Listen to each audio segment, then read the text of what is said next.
గత 4 రోజులుగా అనంతపురం ఉమ్మడి జిల్లాలో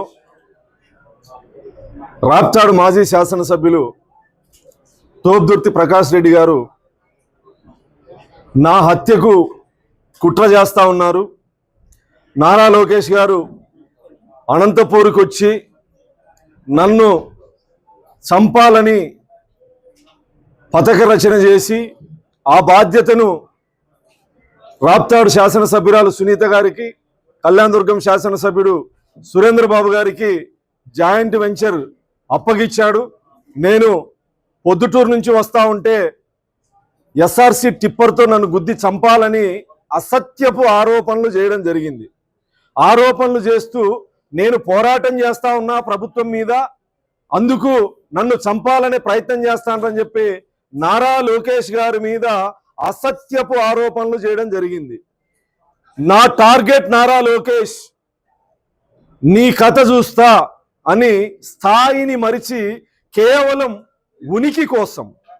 ఉనికి కోసం వైఎస్ఆర్ కాంగ్రెస్ పార్టీలో ఉనికిని కోల్పోయి ఫ్రస్ట్రేషన్లో ఉన్నటువంటి ఒక వ్యక్తి కేవలం నారా లోకేష్ గారిని మాట్లాడితే లేదా గౌరవ ముఖ్యమంత్రి గారిని మాట్లాడితే ఉనికిలో ఉంటాను, వైఎస్ఆర్ కాంగ్రెస్ పార్టీ గుర్తిస్తుందనేటువంటి భ్రమల్లో నారా లోకేష్ గారి మీద, శాసనసభ్యుల మీద అసత్యపు ఆరోపణలు చేయడం జరిగింది.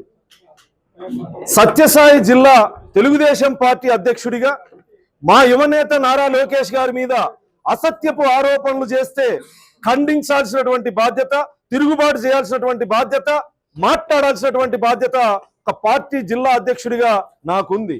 గౌరవ నా శాసనసభ్యుల మీద మాట్లాడినప్పుడు, మా యువనేత నారా లోకేష్ గారి మీద మాట్లాడినప్పుడు నువ్వు ఇష్టానుసారం మాట్లాడితే నీలాంటి వాడిని చంపాల్సినటువంటి అవసరం, దౌర్భాగ్యం నారా లోకేష్ గారికి ఎందుకు ఉంటుందని చెప్పి చెప్పడం జరిగింది. మరుసటి రోజు ప్రెస్ మీట్ పెట్టి ఎంఎస్ రాజు 3 నెలల్లో ఎమ్మెల్యే అయిన 3 నెలలకి 7 కోట్ల విల్లా కొన్నాడు అని చెప్పేసి మాట్లాడడం జరిగింది. మడకశిరలో నేనున్నటువంటి పార్టీ స్థలం ఏదైతే ఉందో, నా క్యాంప్ ఆఫీస్ స్థలం ఏదైతే ఉందో అది నా సొంతం అని మాట్లాడడం జరిగింది. నాకు బెంగళూరులో ఆస్తులు ఉన్నాయని చెప్పి మాట్లాడడం జరిగింది. నేను ఉన్నటువంటి ఈ నివాసం నా సొంతం అని చెప్పేసి మాట్లాడడం జరిగింది. ఇలా అసత్యపు ఆరోపణలు చేస్తూ ఇంకా నా కులాన్ని కించపరిచే విధంగా నన్ను చెప్పుల షాపులో పనిచేసేటువంటి వ్యక్తి ఈ స్థాయికి వచ్చాడని మాట్లాడుతుంది. 2008లో సంగమే సర్కిల్లో సందేశ్ ఫుట్వేర్ అని నా కుమారుడి పేరు మీద నా తమ్ముడికి ఒక ఫుట్వేర్ షాప్ పెట్టడం జరిగింది. ఏం నేరమా? తప్ప. దీనికి చెప్పుల షాపులో పనిచేసేవాడని చెప్పేసి నన్ను సమాజంలో హేళనగా మాట్లాడే విధంగా, నా కులాన్ని కించపరిచి మాట్లాడే విధంగా మాట్లాడితే, ఏ అహంకారంతో అయితే ప్రకాష్ రెడ్డి మాట్లాడాడో నేను ఆత్మగౌరవంతో మాట్లాడా. అంటే నీకు నోరుంది కదా అని చెప్పి ఇష్టానుసారం మాట్లాడితే మౌనంగా భరించాలనా? ఎస్, నేను నా చెప్పుల షాపులో పనిచేసేటప్పుడు వాళ్ళ తండ్రి గారు అయినటువంటి ఆత్మారామిరెడ్డి గారు కస్టమర్లు కొత్త చెప్పుల కోసం పాత చెప్పులు వదిలితే ఆ పాత చెప్పులు దొంగలించేటువంటి మనస్తత్వము, చరిత్ర కలిగింది తోపుదుర్తి ఫ్యామిలీకి. ఇది వాస్తవం. ఏ ఆరోపణలు అయితే చేశావో ఆ ఆరోపణలు నిరూపించు, నీకు గురువారం వరకు సమయం ఇస్తాను అని చెప్పేసి నేను మాట్లాడడం జరిగింది. నా విల్లా ఎక్కడుంది, నా పార్టీ ఆఫీస్ స్థలం నాకు ఇప్పించు, నా బెంగళూరులో ఎక్కడ స్థలాలు ఉన్నాయో ఇప్పించు, ఇంకా నా గురించి ఏమేమి మాట్లాడావు అవి నిరూపించు అని నేను సవాల్ విసరడం జరిగింది.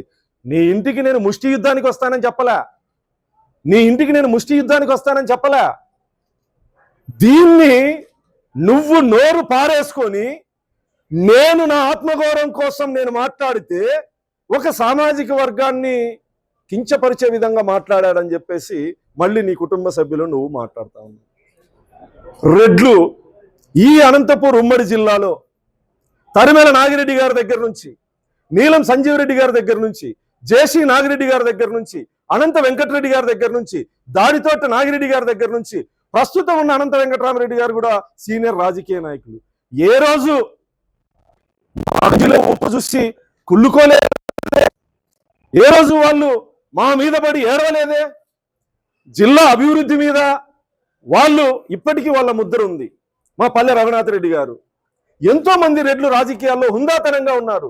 నీలాగా చిల్లర రాజకీయాలు, ఉనికి కోసం అసత్యాలు అబద్ధాలు ఏ రెడ్డి శాసనసభ్యులు మాట్లాడలేదే.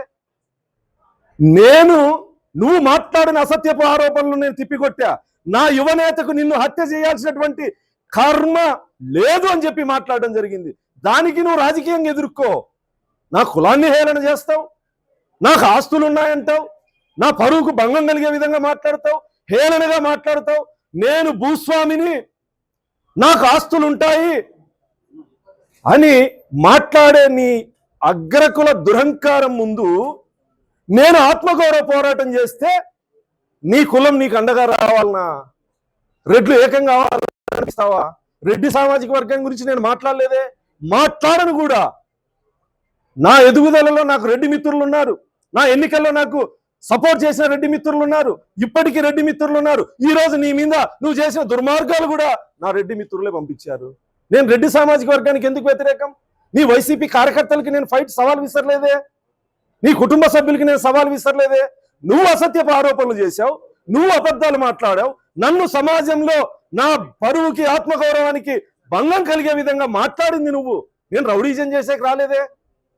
సమాధానం చెప్పమని చెప్పా. నీకు చేతనైతే సమాధానం చెప్పు, లేదా మౌనంగా ఉండు. అంతేగాని బీరు బాటిళ్ళు రాళ్ళు ఇంట్లో పెట్టుకొని రెడ్ల గురించి మాట్లాడుతూ ఉన్నాడు. నీ నియోజకవర్గంలో నీకు పనిచేసి ఆస్తులు పోగొట్టుకున్నటువంటి రెడ్ల సంఖ్య ఎంత? అప్పుల పాలైనటువంటి రెడ్ల సంఖ్య ఎంత? ఎంతమందికి బ్రెయిన్ స్ట్రోక్ వచ్చింది నీ ప్రభుత్వంలో నిన్ను నమ్మి పనిచేస్తే? ఎంతమందికి హార్ట్ స్ట్రోక్ వచ్చింది రెడ్లకి? కేవలం రెడ్డి సామాజిక వర్గానికే. పెరాలసిస్ ఎంతమందికి అటాక్ అయింది? నీకోసం ఆస్తులు పోగొట్టుకొని అప్పులు చేసి అప్పులు పాలై కుటుంబంలో మానసిక సంఘర్షణ అనుభవిస్తున్నటువంటి రెడ్ల సంఖ్య ఎంత? పరామర్శించావా ఏ రోజన్నా? ఈ రోజు రాజకీయంగా నీ ఉనికి ప్రమాదంలో పడితే రెడ్డి సామాజిక వర్గాన్ని బ్రతిమలాడుకునేదానికి నన్ను విలన్ని చేస్తావా? నేను ఏ రెడ్డి సామాజిక వర్గ వ్యక్తిని నేను కించపరచలేదు. ఈరోజు ప్రకాష్ రెడ్డి అని మాట్లాడితే నా రెడ్డి సామాజిక వర్గం ఫీల్ అవుతుంది అనుకుంటే ఈ రోజు నుంచి ప్రకాష్ అనే పిలుస్తాను. నిన్ను ప్రకాష్ రెడ్డి అని పిలిచి నిన్ను రెడ్డి అంటే రెడ్ల ఆత్మగౌరవం దెబ్బతింటుందనే భావన వాళ్ళలో కలిగితే ఈ రోజు నుంచి నిన్ను ప్రకాష్ అనే పిలుస్తా. నన్ను అక్రమ ఆస్తులు అని మాట్లాడుతా ఉన్నావు. రా నా నియోజకవర్గంలోకి రా, నా పరిపాలన మీద విచారించు. ఎక్కడైనా నీ నియోజకవర్గంలో నీ 5 ఏళ్ల పరిపాలనలో నువ్వు చేసినటువంటి దందాలు, అక్రమాలు, బెదిరింపులు, భూ కబ్జాలు నేను చేశానేమో అడుగు వచ్చి ఒకసారి. నేను చేశానేమో వచ్చి అడుగు ఒకసారి. అక్రమ ఆస్తులు అని పెద్ద పెద్ద మాటలు మాట్లాడే ప్రకాష్ రెడ్డి గారు, మాట్లాడేకి నైతిక హక్కు ఉందా నీకు? 2019కి ముందు ఇల్లమ్ముకొని పోటీ చేస్తానని చెప్పి మొసలి కన్నీరు గార్చి రాప్తాడు నియోజకవర్గంలో ఉన్నటువంటి పేద రెడ్డి దగ్గర నుంచి ధనిక రెడ్డి వరకు నీకు ఆర్థికంగా సపోర్ట్ చేశారు. ఏం చేసినావు గెలిచిన తర్వాత నువ్వు? ఈ పేపరు మీరు బాగా గమనించండి. ఒకవేళ ఇది ఈనాడు, ఇది సాక్షి, ఇదేది ఆంధ్రజ్యోతి ఈనాడు కాదు, ఇది సాక్షి. ఎవరున్నారు దీంట్లో? ఎవరున్నారు ఇక్కడ? ఈ చక్రపాణి అనే అతను. ఇక్కడ నిందితుడు రాజశేఖర్ రెడ్డి. విజయవాడలో గాంధీ బజార్లో కోట్ల రూపాయలు చేసే స్థలం కోసం నలుగురు కలిసి ఈ చక్రపాణిని హత్య చేసినారు. హత్య చేసి జైలుకు వెళ్ళినటువంటి నిందితుడు నీ సోదరుడు రాజశేఖర్ రెడ్డి. వచ్చిన ఈ ముగ్గురు హత్య చేసిన భాగస్వాముల్లో మళ్ళీ ఒకరిని చంపినారు. ఒకరిని చంపి ఈరోజు నువ్వు ఇక్కడ ఇంటి బాడిగా కట్టలేదు అని చెప్పి నేను మాట్లాడుతూ ఉంటే, విజయవాడ నడిబొడ్డున కోట్ల రూపాయలు విలువ చేసే ఈ భవనం రక్తపు కూడు కాదా? బ్రాహ్మణులో వైశ్యాసో చంపి కుటుంబానికి వచ్చిన తర్వాత బెదిరించి రాయించుకున్న ఆస్తి కాదా? దీని ఖరీదెంత? ఇది మీకు సంబంధం లేదా? ఇది సాక్షి పేపర్ కాదా? ఇది సాక్షి పేపర్ కాదా? ఇది సాక్షి పేపర్ కాదా? రాసింది హత్యలు, దౌర్జన్యాలు, దుర్మార్గులు, బెదిరింపులు, భూ కబ్జాలు చేసే నీచ సంస్కృతి కలిగిన మీరు నన్ను మాట్లాడతారా? మీరు నన్ను మాట్లాడతారా? ఇవే కాదు, అమ్మ డైరీ అని చెప్పేసి ఒక డైరీ పెట్టి నువ్వు మోసం చేసిన మహిళలు ఎవరు? అత్యధిక శాతం రెడ్డి మహిళలు. అత్యధిక శాతం కాదు, మొత్తం వైసీపీ సానుభూతి పరులు. దాదాపు 6 కోట్ల రూపాయలు వాళ్ళ దగ్గర నుంచి నువ్వు సమీకరించి దాని ద్వారా షూరిటీ వేయించుకొని లోను తీసుకొని వాల్మీకుల భూముల్ని తక్కువ రేటుకి బెదిరించి వాల్మీకుల భూముల్ని నువ్వు కాజేయలేదా? ఈరోజు దానిలో ఖరీదెంత? దానిలో ఖరీదెంత? 100 కోట్లు కాదా? బాగేపల్లి దగ్గర నువ్వు నీ మిత్రుడు కలిసి వేసేటువంటి వెంచర్ ఖరీదెంత? ఆదర్శ్ నగర్ లో 1.5 ఎకరా ఎంత విలువ చేస్తుంది? లోధాలో విల్లాస్ లో నీ అన్న చంద్రశేఖర్ రెడ్డి ఉండడం లేదా? దాని ఖరీదెంత? మై హోమ్ లో కన్స్ట్రక్షన్ లో ఉన్న విల్లా ఎవరివి? 2019లో ఇల్లు లేదని చెప్పి నంగనాచి కబుర్లు చెప్పి వైసీపీ రెడ్ల దగ్గర డబ్బులు తీసుకున్న వాళ్ళందరినీ మోసం చేసి ఈ రోజు ఈ అక్రమ ఆస్తులు ఎక్కడి నుంచి వచ్చినాయి? ఈ అక్రమ ఆస్తులు ఎక్కడి నుంచి వచ్చినాయి? విజయవాడ నగరంలో నడి బొట్టున్నటువంటి ఈ ఖరీదైన బిల్డింగ్ కు నీకు సంబంధం లేదా? లేదని చెప్పగలరా? ఈరోజు నా గురించి మాట్లాడే ముందు వీటన్నిటి మీద చర్చిద్దామా? ఈరోజు నీ ఆస్తుల ఖరీదెంత? నా ఆస్తుల ఖరీదెంత? నేను ఒక కురవ సామాజిక వర్గానికి సంబంధించిన సోదరుడు. గత 5 సంవత్సరాలుగా పాపం వైసీపీ సానుభూతి పరుడు. మా ఎమ్మెల్యే క్యాండిడేట్ ఇల్లు అమ్ముకున్నాడు అని చెప్పి కొత్త ఇల్లు కట్టుకున్న ఇల్లు మీకు ఇస్తే 7 సంవత్సరాలు నరకం చూపించారు. 7 సంవత్సరాలు నరకం చూపించారు. ఇంటి రెంట్ కట్టయ్యా, రాజకీయాలు మళ్ళీ చేస్తూ అన్న దానికి ఒకవైపు వాళ్ళని బెదిరిస్తావు, నా మీద అటాక్ వస్తావు. రాజు బాగా గుర్తించినాడు నన్ను. ఇంటి బాడిగ కూడా కట్టుకోలేని పరిస్థితిలో ఉన్నారంటే దీని ఖరీదు పాపం అతి తక్కువలో తక్కువ 100 కోట్లు. అతి తక్కువలో తక్కువ గాంధీ బజార్ హోటల్ ఐలాపురం దగ్గర రైల్వే స్టేషన్ ఎదురుగా ఈ రక్తపు కూడు విలువ జస్ట్ 100 కోట్లు. జస్ట్ 100 కోట్లు.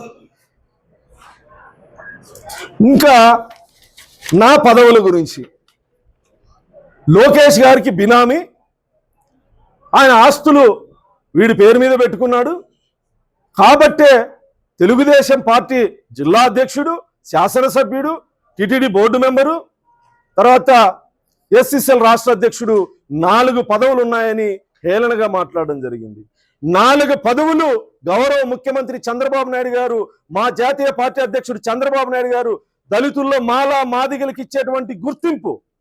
ఈరోజు అనిత గారు ఒక మాదిగ సామాజిక వర్గానికి సంబంధించిన వ్యక్తి, తెలుగు మహిళా అధ్యక్షురాలు, పొలిట్ బ్యూరో, ఎమ్మెల్యే, హోంమంత్రి. మా స్వామి గారు మాల సామాజిక వర్గం, ఎమ్మెల్యే, సోషల్ వెల్ఫేర్ మినిస్టర్, రాష్ట్ర ప్రధాన కార్యదర్శి. మా సునీల్ అన్న మాల సామాజిక వర్గం, ఎమ్మెల్యే, రాష్ట్ర ప్రధాన కార్యదర్శి, అదేవిధంగా కోర్ కమిటీలో సభ్యుడు. మా వెంకటరాజు మాదిగ సామాజిక వర్గం, ఎమ్మెల్యే, జోనల్ ఇన్ఛార్జ్, అదేవిధంగా మా సౌమ్య విప్పు, ఎమ్మెల్యే, రాష్ట్ర ప్రధాన కార్యదర్శి. మాలా మాదిగలకు మా పార్టీ, మా అధినేత చంద్రబాబు నాయుడు గారు ఇచ్చేటువంటి అవకాశాలు, మాలా మాదిగలకు మా లోకేష్ గారు ఇచ్చేటువంటి అవకాశాలు, నీ పార్టీలో నీకు పదవులు రాకపోతే కేవలం ఒక దళితునికి 4 పదవులని ఎంత హేళనగా మాట్లాడావు ప్రకాష్ రెడ్డి. రెడ్డి అనకూడదు పాపం, నా రెడ్డి సామాజిక వర్గం ఫీల్ అవుతుంది. ప్రకాష్, వాడు వీడు తేల్చుకుందామని చెప్పావు. నేను చెప్తా అన్నా నీకు నాకు మధ్య యుద్ధం, ఇది జీవితకాలం. రాజకీయంగా అయినా సరే, దేనితోనైనా సరే, జీవితకాలం నా కంఠంలో ప్రాణం ఉన్నంత వరకు నిన్ను 100% వేటాడుతా. లేని ఆరోపణలు చేసి సమాజంలో నా గౌరవానికి భంగం కలిగించిన నిన్ను, నా ఆత్మగౌరవానికి దెబ్బ కొట్టిన నిన్ను వదిలిపెట్టే ప్రసక్తే లేదు. నీ అక్రమ ఆస్తుల దగ్గర నేనుంటా. నువ్వు చేసే రాజకీయ పోరాటం ఎలా చేస్తావో నేను చూస్తా. ఇంత నీచ చరిత్ర కలిగిన నువ్వు నా గురించి మాట్లాడతావా? దాదాపు 25 సంవత్సరాల నుంచి ఎటువంటి బ్యాక్గ్రౌండ్ లేకుండా, మా తాతలు ఎమ్మెల్యేనో మా నాన్న ఎమ్మెల్యేనో కాదు, ఒక సామాన్య కుటుంబం నుంచి వచ్చి కష్టపడి స్థాయికి వచ్చా. గౌరవ ముఖ్యమంత్రి చంద్రబాబు నాయుడు గారి ఆశీస్సులు, నారా లోకేష్ గారి ఆశీస్సులు, తెలుగుదేశం పార్టీ కార్యకర్తలు నాయకుల ఆశీస్సులతో 4 పదవులు అని చెప్పేసి నువ్వు 4 పదవులు అని చెప్పి మాట్లాడుతున్నావు. నేను గర్వంగా చెప్పుకునే 5వ పదవి ఉంది. ఇప్పుడున్న పదవులు కాల పరిమితి అయితే ఉండొచ్చు, పోవచ్చు. తెలుగుదేశం పార్టీ కార్యకర్తని, పసుపు సైనికుణ్ణి, ప్రాణం ఉన్నంత వరకు పసుపు జెండాను మోసేటువంటి సైనికుని గర్వంగా చెప్తా. ఇది నా మొదటి పదవి, 5వ పదవి. నేను గర్వంగా చెప్పగలను. ప్రకాష్, ఈరోజు ఇద్దరు రోడ్డు మీదకి వచ్చినారు. ఇద్దరు, ప్రకాష్ రెడ్డి, ఇంకొక ఆయన, పేరెందుకు చెప్పాలి, పక్కకి వెళ్ళి ఆడుకోమని చెప్దాం అనుకున్నా. వీళ్ళిద్దరికి ఒకే సారూప్యం ఉంది. ఒకరు రెడ్డి సోదరుడి ఇంట్లో ఉండి ఇల్లు ఖాళీ చేయకుండా బాడిగకి ఉన్నటువంటి వ్యక్తి, ఇంకొక అతను కురవ సోదరుడి ఇంట్లో ఉండి బాడిగీకోకుండా ఇల్లు ఖాళీ చేయనటువంటి వ్యక్తి. ఈరోజు వీళ్ళిద్దరు కలిసి పోరాటం చేస్తాండ్రు. ఇద్దరు కలిసి ఒకే చోటే ఉన్నారు అనుకుంటా. ఎవరెక్కువ రోజులు బాడిగీకుండా ఉన్నామో అని చెప్పి సిగ్గుందా అసలు? ప్రజాప్రతినిధులుగా ఉండి రాజకీయాల్లో ఆదర్శంగా సమాజంలో ఉండాల్సినటువంటి మనం ఇంటి నమ్మి ఇల్లు బాడిగలకు ఇస్తే బాడిగలు కట్టకుండా, మున్సిపాలిటీకి డబ్బులు కట్టకుండా ఆ ఓనర్లని చుక్కలు చూపించిన మీరు ఇద్దరు వచ్చి పోరాటం చేస్తా అంటే సిగ్గనిపిలేదా అసలు? సిగ్గనిపిలేదా మీకు అసలు? ప్రకాష్ రెడ్డి, నీ కుటుంబ చరిత్ర, మీ అన్నది ఇంకో చరిత్ర ఉంది. 800 రూపాయల కోసం లారీ డ్రైవర్తో తన్నలు తిన్నటువంటి నీ సోదరుడి చరిత్ర. 800 కోసం ప్రకాష్ సోదరుడు లారీ డ్రైవర్తో చెప్పు దెబ్బలు తిన్నాడు. ఇది తెలుసో తెలీదో మీ అందరికీ? తెలుసో తెలీదో? ప్రకాష్, నేను ఈ సందర్భంగా మాట్లాడుతా ఉన్నా. హెచ్చరిక అనుకుంటావో ఏమనుకుంటావో, ఈ పోరాటం నువ్వు కాదు, వెనక దాక్కున్నాడే నీ అన్న చంద్రశేఖర్ రెడ్డి. నా ఆరాధ్య దైవం నారా చంద్రబాబు నాయుడు గారి కుటుంబం గురించి, నారా భువనేశ్వరి గారి గురించి, మా యువనేత నారా లోకేష్ గారి గురించి, బ్రాహ్మణి మేడం గురించి నీచంగా మాట్లాడిన నీ అన్నని కటకటాల వెనక పంపేంత వరకు నా పోరాటం ఆగదు. నువ్వు ఎర మాత్రమే, నీ అన్ననా సరా ఖబర్దార్ తోపుగుర్తని చెప్పి సందర్భంగా హెచ్చరిస్తున్నా. నీకు చేతనైంది చేసుకో.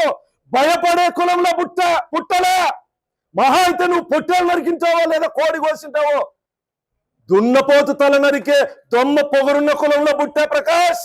భయం అనేది నాకు తెలీదు. పోరాటమే ఊపిరిగా ఇంతవరకు వచ్చా. నీలాంటి ఉడత ఊపుగాలని ఎంతో మందిని చూసా. భయపడే ప్రసక్తే లేదు. ఈ రోజు నుంచి ఈ రాయలసీమ ఫ్యాక్షన్ చరిత్రలో కానీ గొడవల్లో కానీ రెడ్డికి గొడవ ఉండొచ్చు, రెడ్డికి కమ్మకి గొడవ ఉండొచ్చు, మాదిగకి రెడ్డికి గొడవ. నువ్వు ఫ్యాక్షన్ అని పేరు పెట్టుకుంటావో, ఏం పేరు పెట్టుకుంటావో. ఎంఎస్ రాజు మాదిగ, తోపుతుర్తి ప్రకాష్ రెడ్డి అని నేను అనను. ఆ సామాజిక వర్గం బాధపడుతుంది, వాళ్ళు నిజంగానే బాధపడతాండ్రు. ఇలాంటి నీచ్ కమీన్ ఆ కులంలో పుట్టడం వల్ల వాళ్ళ ఆత్మగౌరవాన్ని కూడా దెబ్బతీస్తాడని చెప్పేసి గౌరవ ముఖ్యమంత్రి చంద్రబాబు నాయుడు గారు, మా యువనేత నారా లోకేష్ గారు రాష్ట్ర అభివృద్ధి కోసం అహర్నిశలు కష్టపడతా ఉంటే, పరిశ్రమలు ఒకవైపు, రాజధాని ఒకవైపు, నిరుద్యోగ సమస్యను పరిష్కరించే విధంగా రైతు కూలీల సంక్షేమం, అదేవిధంగా సంక్షేమం అభివృద్ధిని అహర్నిశలు కష్టపడుతున్నటువంటి గౌరవ ముఖ్యమంత్రి చంద్రబాబు నాయుడు గారిని, నారా లోకేష్ గారిని మాట్లాడే ముందు నువ్వు అన్నావు కదా టార్గెట్ లోకేష్ అని. ఆ కూత నీ నోటి నుంచి వచ్చే ముందు ఎంఎస్ రాజు గుర్తుకు రావాలి ప్రకాష్. ఎంఎస్ రాజు గుర్తుకు రావాలి. ఈ టార్గెట్ లోకేషా? మాతో తెలుసుకోవాయా నీ మగతనం ఏందో.